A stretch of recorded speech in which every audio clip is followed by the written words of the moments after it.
দেশের মনীষী এবং জ্ঞানী এবং গুণী লোকদের যদি আপনি শুধুমাত্র গণবুদ্ধিজীবী উপাধি দিয়ে নষ্ট করেন, খানিকটা বুঝে খানিকটা না বুঝে, তাহলে দেশ এরকম ভাবে চলতে থাকবে। আহমদ সোহার মৃত্যু হয়েছিল আপনাদেরকে জানাচ্ছি আমি 2001 সনের 28শে জুলাই। ঠিক তার 30 বছর আগে কলকাতায় স্বাধীন বাংলা সাহিত্য পরিষদ নামে একটি প্রকাশনা সংস্থা গড়ে উঠেছিল, যেটা পরবর্তীকালে মুক্তধারা নামে বিখ্যাত হয়েছে। চিত্তরঞ্জন সাহা ছিলেন ওই প্রকাশকের মালিক। তিনি একটা বই বের করেছিলেন, জাগ্রত বাংলাদেশ। আমি যতদূর জানি ওইটা ছিল বাংলাদেশের স্বাধীনতা যুদ্ধের উপর লেখা প্রথম বই। 28শে জুলাই 1971-এ সেই আহমদ সোহাকে মুক্তিযুদ্ধের সময় মুক্তিবাহিনীতে নাম লেখাতে দেওয়া হয়নি। তৎকালীন এতই পার্টি সংকীর্ণতা ছিল। তাকে যেহেতু উনি মাও সেতুং এর উদ্ধৃতি অনুবাদ করেছিলেন 1966 সনে, পিকিং থেকে অনুবাদ হওয়ার আগে ঢাকায় চলন্তিকা বইঘর থেকে বের হয়েছিল এটা ঢাকায়। সেই ভদ্রলোককে বলেছে উনি তো বুদ্ধিজীবী নন। বুদ্ধিজীবী নন কেন? উনি কি 21শে পদক পেয়েছেন? আমাকে জিজ্ঞাসা করেছে। তখন ছিল অধ্যক্ষ আহাদ চৌধুরী বলে এক ভদ্রলোক, যার নাম এখন আপনারা অনেকে হয়তো ভুলে গেছেন। তিনি মুক্তিযোদ্ধা সংস্থার কি ছিল, কমান্ড কাউন্সিলে ছিলেন।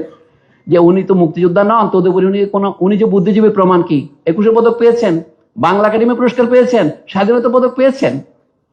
মৃত্যুর পরে তাকে তৎকালীন বিএনপি সরকার তাকে মরণোত্তর 21শে পদক দিয়েছিল 2002 সনে। তো এইবার আমরা আপনাদের মাধ্যমে আমি বলবো, সে আহমদ সোহাকে মিরপুর বুদ্ধিজীবী কবরস্থানে কবর দেওয়া হয়নি। হয় না কি জন্য? উনি বুদ্ধিজীবীও নন, যেহেতু ওই পুরস্কারগুলি পাননি। এই জন্য আজকে যাদেরকে নাগরিক পদক দিলেন এজাজ সাহেব, এদেরকে কি আপনি বুদ্ধিজীবী গণ্য করবেন? এই সংজ্ঞাবোধে আপনি দিলেন, কারণ বিশ্ববিদ্যালয়ের সার্টিফিকেট না থাকলে থেকে বুদ্ধিজীবী হয় না। আহমদ সোহা সাহেবের একটা ভাঙাচোরা এমএ ডিগ্রি ছিল। উনি লিখতেন জন্ম শাকিন গাছবাড়িয়া, চট্টগ্রাম, আর নিচে লিখতো রাষ্ট্রবিজ্ঞানে এমএ, ঢাকা বিশ্ববিদ্যালয়। তো যা হোক, তাকে মরণোত্তর 21শে পদক দেওয়া হয়েছিল। এখন আমি অনুরোধ করব মেয়র সাহেবকে এবং এখানে উপস্থিত আছে এলজিডির উপদেষ্টা যিনি আছেন আমার ছোট ভাই আদিলুর রহমান খান শুভ্র, আপনাদেরকে অনুরোধ করবো যে আহমদ সোহার কবরস্থানটা এখন যেখানে আছে মিরপুরের সাধারণ কবরস্থানে তুরাগেত্রী দেওয়া হয়েছিল, অবহেলায় তাকে বুদ্ধিজীবী কবরস্থানে দিতে দেওয়া হয়নি। সেটা আমি মনে করি স্থানান্তর করা যায়। আমি চাইবো আমাদের মুসলিম ভাই বোনদের কাছেও এটা আমাদের ধর্মবিরোধী নয়। বাহাদুর শাহ জাফরকে ইংরেজরা নির্বাসনে পাঠিয়েছিলেন ইয়াঙ্গনে।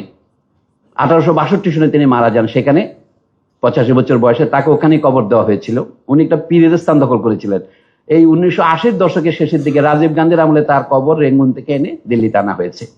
আর আমাদের মুক্তিযোদ্ধা বীর মতিউরের লাশ পাকিস্তান থেকে এনে বাংলাদেশে দাফন করা হয়েছে। আমি মনে করি আহমদ সোহার প্রতি আমাদের তৎকালীন রেজিম যে অবিচারটা করেছিল, এটা আমাদের সকলের প্রতি অবিচার, বুদ্ধিজীবী সমাজের প্রতি অবিচার, আমাদের চিন্তাশীলতার প্রতি অবিচার, আমাদের ভবিষ্যৎ ছাত্র এবং ছাত্রীদের প্রতি অবিচার।